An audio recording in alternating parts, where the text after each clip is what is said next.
tous, bienvenue sur la chaîne de Brist BD. Alors voilà, on est déjà mi-mai, enfin mi-mai, on est le 20 mai déjà, enfin le 20, le 21, le 22, je sais plus. Enfin bref, on attaque la deuxième partie du mois de mai et je vous ai toujours pas fait la vidéo de présentation de mes derniers achats pour ce mois de mai. Alors il y a deux parties en plus, alors il va falloir que je condense tout ça en 8 jours. Ça va être un peu compliqué, mais aujourd'hui je vous fais la première partie. Donc j'ai 4 BD à vous montrer, hein, des achats que j'avais effectués récemment, les derniers que je vais vous montrer. Alors la première, c'est le tome 20 du cycle Elf, ça s'appelle Noir d'écaille. Alors c'est de Arleston Dima et Olivier Eban.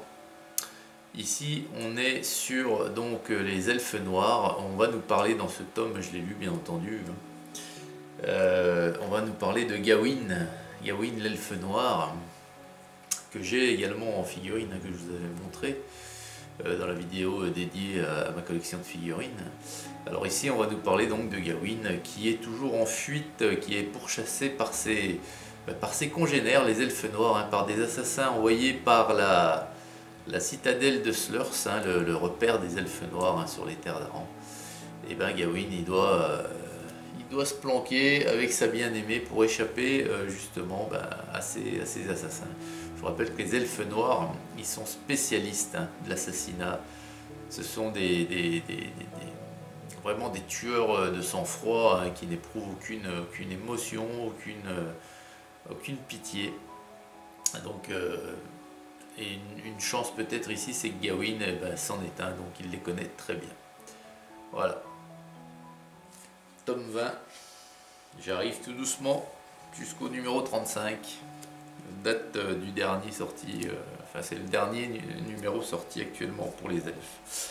Ensuite, le numéro 19 du cycle Orques et Gobelins. Alors c'est de Courtois, Deplano et Itri. Et ça s'appelle Nérom. Alors cet album, je l'ai lu aussi. Alors il est un petit peu particulier parce que on va nous parler de Nérom, et Nérom c'est un orque, hein. C'est pas un gobelin malgré sa petite taille, c'est bien un orque. Et c'est un chaman orque, hein, donc l'équivalent d'un sorcier, d'un mage, ce que vous voulez, mais chez les orques. Et donc Nérom, on l'avait déjà vu, Nérom, on l'a vu dans un tome elfe, puisque c'est l'ami de l'Anawin, l'elfe bleu, et qui a un profond respect entre les deux personnages là, et ils s'entraident. Notamment pendant l'invasion des ghouls, lorsque les hordes de ghouls de Lasha, la sorcière elfe noire, donc ces hordes de ghouls qui déferlent sur le monde connu, sur les terres d'Aran, et notamment sur la citadelle dans le Nord-Rennes, hein, je crois que c'est de Castenrock. Et donc cet album, il est un petit peu particulier, je vous le disais. Pourquoi? Parce que en fait ça va nous raconter des événements qui se sont passés justement juste avant l'invasion des ghouls sur la citadelle de Castenrock. Donc c'est un petit peu un préquel si on veut.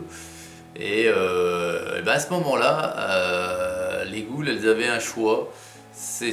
L'armée ghoul, elle avait un choix, c'est se diriger vers le Nord-Rennes, donc la citadelle de Castenrock. Mais elle pouvait également passer par les terres occupées par les orques. Et donc Nérom et puis tous les clans orques ont organisé leur défense au cas où, parce que les ghouls, voilà quoi, c'était une armée un petit peu particulière, hein. Si vous étiez mordu par une ghoul, vous en deveniez une et vous grossissez les rangs de l'armée, et voilà quoi. Donc cet album nous raconte tout ça, et c'est un très très bon album. Franchement, je vous le conseille, il est très très sympa. Voilà l'arrière. Donc c'est le tome 19, hein, d'Orques et Gobelins. Au jour d'aujourd'hui, c'est 21, je crois. Ouais, 21 donc vous voyez, j'ai les 21, je vous le dis tout de suite. Donc je vous présenterai les deux autres prochainement. Voilà. Et puis le tome 20 du cycle nain, Svara du bouclier. Alors le cycle nain, j'aime beaucoup, j'ai une affection particulière parce que déjà j'aime beaucoup les nains. J'aime beaucoup les nains dans le monde de la fantasy, hein, que ce soit pour les figurines, des figurines des jeux Warhammer, hein, Fantasy Battle, le superbe jeu défunt malheureusement aujourd'hui, qui est remplacé par Age of Sigmar, pardon, je vais aller vite et puis je dis n'importe quoi. Et j'aime beaucoup aussi dans le Seigneur des Anneaux. Enfin, les nains sont une race, une faction que j'aime beaucoup. J'ai jamais été déçu par un tome du cycle nain. Et ben Svara du bouclier ne déroge pas à la règle, c'est encore un super album. Alors je l'ai lu, Svara c'est la dame là ici, c'est une maman et elle part à la recherche de son dernier fils vivant. Alors c'est pas gagné parce que son fils qui est donc un cognard du bouclier, et ben il a été envoyé dans un endroit où les nains sont en guerre, hein, les nains du bouclier, et apparemment son régiment a été décimé. Il n'y a que quelques survivants, mais bon voilà, ils ont peut-être été faits prisonniers, enfin elle ne sait pas, mais elle veut retrouver son fiston, c'est le seul qui lui reste. Elle en a déjà perdu un ou deux je crois pendant la guerre, son mari également. Donc Svara, eh ben, elle s'accompagne de 3 compagnons et ils partent sur les terres. Je ne me rappelle plus la portion géographique où ils se trouvent, hein, les terres exactement. Mais elle part là-bas pour sauver, pour essayer de sauver, déjà le retrouver et puis essayer de sauver son fils. Voilà. C'est un super album, franchement. J'ai un peu. À chaque fois j'ai un questionnement, je me dis ouais les naines ça va peut-être pas être aussi intéressant que les nains, et puis si, parce qu'elles ont une personnalité tout à fait différente, et souvent on nous fait ressentir que justement elles sont beaucoup plus, comment dirais-je, respectées et craintes que certains guerriers nains par les autres nains. Donc, mais si, c'est vraiment un superbe album encore. Et puis le tome 21, Ulrog de la Forge. Alors c'est de Jari, Gu et Pinchuk. Alors Ulrog de la Forge et Jorun de la Forge, son frère, eh ben, ce ne sont ni plus ni moins que les 2 fils de Redwyn de la Forge, le plus grand guerrier nain. Le seigneur de guerre Redwyn, le mythe Redwyn. Et ben ces 2 rejetons là. Donc là l'aventure en fait, eh ben, c'est que Jorun il a une petite fille, une fille qui s'est fait pardon, enlever, et puis son frère Ulrog qui est ici pour l'aider, et il va y avoir également l'intervention. On va voir, je spoil un petit peu, mais on va voir le grand Redwyn intervenir également.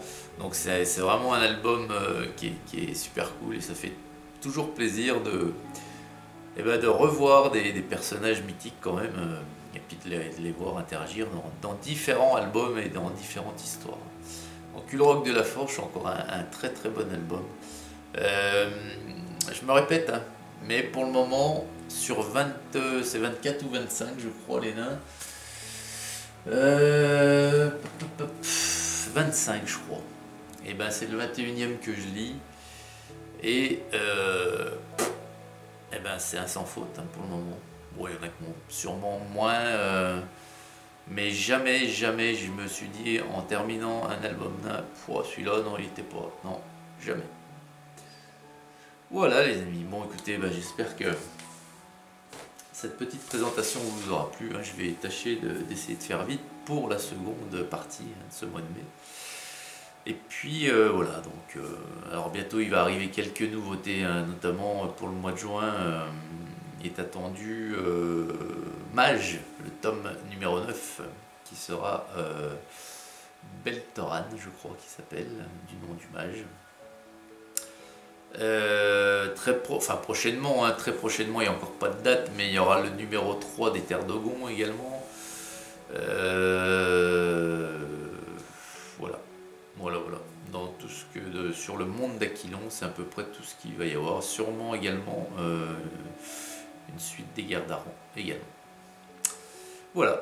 Allez, excellente journée à toutes et à tous, et puis à très vite sur la chaîne de Brist BD. Au revoir.